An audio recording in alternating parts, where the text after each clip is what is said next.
بسم اللہ الرحمن الرحیم۔ عزیزان اسلام، السلام علیکم ورحمۃ اللہ وبرکاتہ۔ عزیزم، جب آپ نے یہ سماعت کر لیا کہ میلاد النبی صلی اللہ علیہ وآلہ وصحبہ وسلم کی خوشی منانا ہم مسلمانوں کے لیے بفضلہ تعالی جائز ہے، اور میلاد النبی کو عید کہنا بھی جائز ہے، جو اعتراض کرتے ہیں ان کا اعتراض کرنا جائز اور روا نہیں ہے، بلکہ یہ جائز عمل ہے، اس پر تمام کا اتفاق رہا ہے، سوائے اس کے جسے ہٹ دھرمی کا عارضہ لاحق ہے، یا پھر فرقے بازی کا اسے زیادہ شوق ہے، یا تفرقے کا اسے عارضہ لاحق ہو چکا ہے، یا تفردات برتنے کی اسے لت پڑ گئی ہے، سوائے اس کے یہ جائز ہے، متفق علیہ ہے۔ یہ بھی آپ نے جب سماعت کر لیا، آپ نے یہ بھی سماعت کر لیا کہ اس میں جتنا آپ خرچہ کریں جائز ہے، کوئی بھی اسراف نہیں ہے، کیونکہ یہ متفق علیہ اصول ہے کہ جس طرح لا خیر فی الاسراف، اسراف کے اندر بھلائی نہیں ہے، ویسے ہی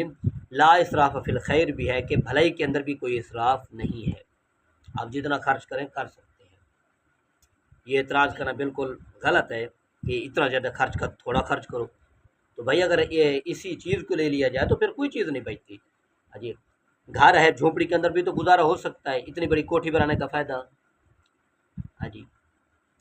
کچی اینٹیں بھی تو استعمال ہو سکتی ہیں، پھر پکے مکانات بنانے کا فائدہ؟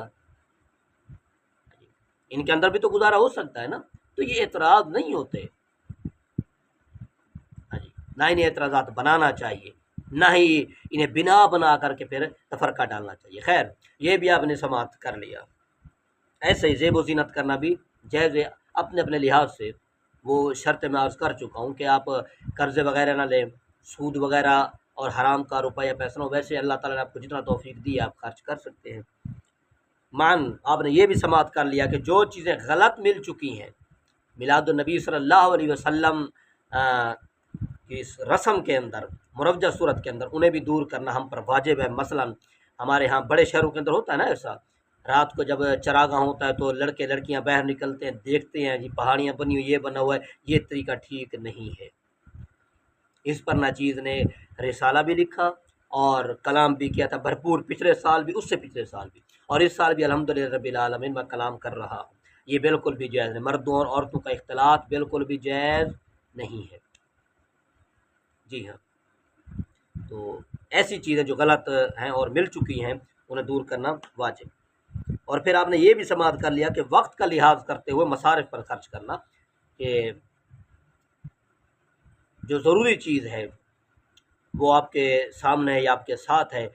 سب سے پہلے آپ اولاً اسے ترجیح دیں، اس کے بعد آپ میلاد نبی صلی اللہ علیہ وسلم پر روپیہ پیسہ خرچ کریں۔ یہ بھی آپ نے سماعت کر لیا۔ ان تمام چیزوں کو سماعت کر لینے کے بعد پھر ایک اعتراض اٹھتا ہے کہ پھر آپ نے پچھلے سال اور اس سال باستثناء خاص اسے ناجائز کیوں کہا؟ وہ کون سی صورت بنتی ہے؟ دو چیزوں پر تو کلام کیا آپ نے، اور الحمدللہ میں نے کیا بھی ہے کلام۔ ایک یہ ہے کہ ہمارے یہاں صورت زیادہ بیان ہوتی ہے، سیرت زیادہ بیان نہیں ہوتی۔ اس وقت ضرورت ہے سیرت کی، محبوب علیہ السلام کی سیرت ہم بیان کریں۔ جی، ہم ہر سال ڈاچی کو دوڑاتے ہیں، جی، اماں حلیمہ کا قصہ ہم سے چھوٹتا نہیں ہے، حالانکہ یہ 100% غلط ہے کہ اماں حلیمہ کی ڈاچی تھی، وہ خچر تھا، ڈاچی نہیں تھی، آج تک کسی نے نہیں بتایا، وہ چلا آ رہا ہے، وہ جو روایتی کام ہے۔ اس طرح کی اور بھی کافی ساری چیزیں ہیں جو بیان کی جاتی ہیں صورت کے باب کے اندر۔ ہمیں ان چیزوں سے گریز کرنا ہوگا، کیونکہ وقت کی اگر ہم نزاکت کو دیکھیں تو یہ چیزیں وقت کے مطابق نہیں ہیں۔ سیرت کا چرچا کرو نا، سیرت کو عام کرو، جو ضرورت ہے، مقصد میلاد بیان کرو نا، جس وجہ سے محبوب علیہ السلام آئے ہیں، جی، اسے بیان کرتے ہو نہیں، بس صرف سورت پڑھتے رہتے ہو، سورت پڑھتے، یہ کوئی اچھا مسلمانوں والا کام نہیں ہے۔ سورت بھی بیان کرو، میں نفی نہیں کر رہا، لیکن زیادہ سیرت بیان کرو۔ ایک اس وجہ سے میں نے کلام کیا تھا۔ نمبر دو، ضروریات وقت کا لحاظ کرنے کے حوالے سے میں نے کلام کیا تھا کہ جب بھی ہم میلاد کریں ضروریات وقت کا لحاظ کریں، اقوا کو ترجیح دیں، ادنا کو اس کے مقابلے میں نہ لائیں، نہ ہی ادنا اس کے مقابلے میں آ سکتا ہے۔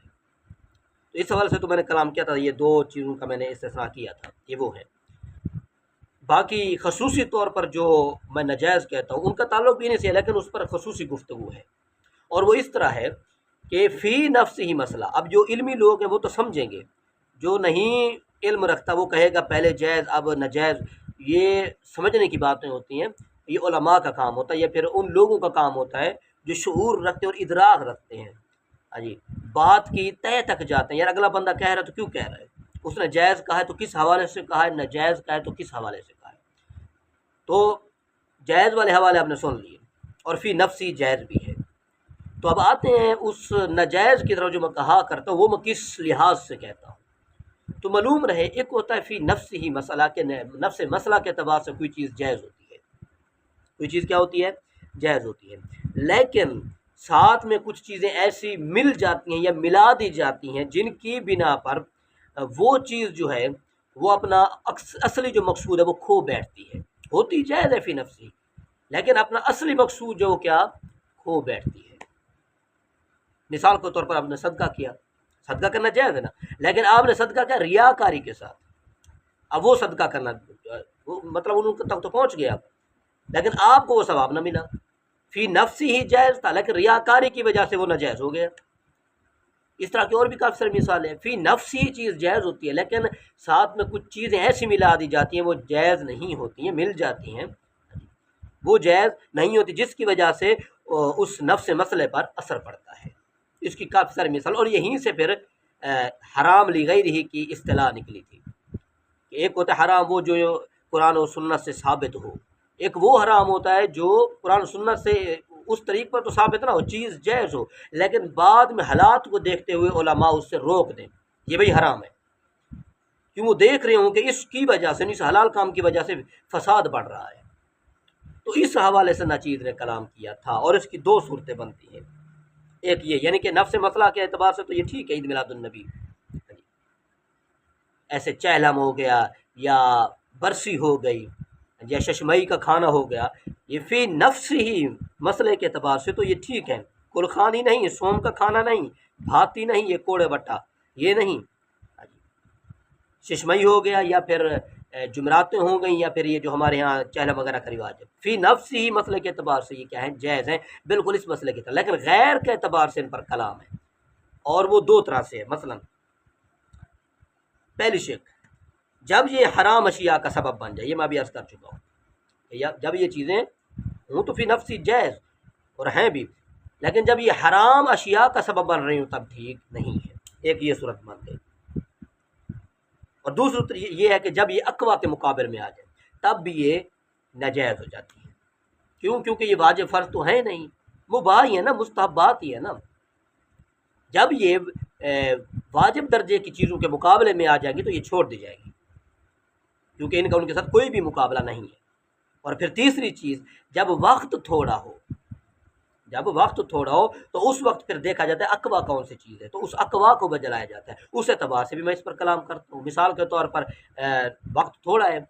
نماز کا سب علماء نے لکھا ہے، اتفاق علماء کا کہ آپ فرض پڑھ لو، سنتے چھوڑ دو، کیونکہ وقت تھوڑا ہے، آپ سنتیں پڑھتے ہیں تو وقت ختم ہوتا جا رہا ہے، وقت ختم ہو جائے گا اگر آپ سنتیں پڑھتے ہیں تو پھر علماء کا کہتے ہیں پھر آپ فرض پڑھ لو، اور پڑھنے پڑیں گے آپ کو فرض، تو اس اعتبار سے پھر میں کیا کرتا ہوں، کلام کرتا ہوں۔ یہ تینوں چیزیں میں اپنے گمان کے مطابق سمجھ رہا ہوں کہ جو علمی لوگ ہیں انہیں سمجھ آ رہی ہوگی کہ یہ تین ایسے پوائنٹ جن کی وجہ سے عید میلاد النبی یا اس طرح کی دوسری جو مستحبات چیزیں ان پر پھر کیا پڑتا ہے، اثر پڑتا ہے، جن کی وجہ سے پھر مباحات جو چیزیں ہیں، مستحبات جو چیزیں، پھر ان پر کیا آ جاتا ہے، کلام آ جاتا ہے۔ ان کے اندر پھر آگے گفتگو ہے، آپ صرف اتنا سمجھ لیں کہ جب کوئی بھی مستحب کام، مباح کام حرام اشیاء کا سبب بن جائے یا پھر اقوا کے مقابلے میں آ جائے، اس وقت اس مباح کام کو یا تو ترک کر دیں گے یا پھر اس کا دوسرا کوئی بدل ڈھونڈیں گے، یہ صورت بنتی ہے۔ پہلی شک کے اندر اس طرح کہ اگر دیکھیں کہ حرام نکل سکتا ہے یا نہیں نکل سکتا، وہ جو ساتھ مل چکا ہے وہ نکل سکتا ہے یا نہیں نکل سکتا، اگر تو وہ حرام نکل سکتا ہے تو پھر تو ٹھیک ہے، آپ اس حرام کام کو ختم کریں اور اس چیز کو پاک اور صاف کر کے پیش کریں۔ مثال کے طور پر چراغاں ہوتا ہے عید میلاد النبی کے موقع پر، یہ جائز ہے، لیکن رات کو لڑکے لڑکیوں کا اکٹھے ہو جانا، اختلاط ہو جانا، یہ ٹھیک نہیں ہے، اس وجہ سے میلاد النبی پر اثر پڑ رہا ہے، تو آپ نے کیا کرنا ہے، اسے نکالنا ہے، وہ غلط چیز کو، جس طرح کہا جاتا نا کہ اگر نزلہ ہو تو نزلے کا ازالہ کیا جاتا، ناک نہیں کاٹا جاتا، ویسے ہم نے یہاں کرنا ہے، لیکن اگر اس کی وجہ سے، اس حرام چیز کی وجہ سے اس پر براہ راست اثر پڑ رہا ہو اور وہ حرام چیز مزید بڑھتی چلی جا رہی ہو لاکھ تبلیغ کے باوجود، تو پھر اس چیز کو ہی ختم کر دیا جائے گا۔ تو علماء متفق ہوں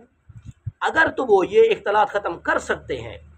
اور بھی دوسری چیزیں ڈھول باجے کہیں پر بج رہے ہیں نا میلاد النبی کے موقع پر، اگر وہ ان چیزوں کو ختم کر سکتے ہیں تو ان چیزوں کو ختم کریں اور فی نفسی جو مسئلہ اسے واضح کریں اور وہ منائیں۔ اگر نہیں ختم کر سکتے تو پھر عید میلاد النبی کو ہی ختم کر دیں تب تک جب تک یہ معاملہ ختم نہیں ہو جاتا، یعنی جتنی بھی ناجائز چیزیں ساتھ میں مل چکی ہیں۔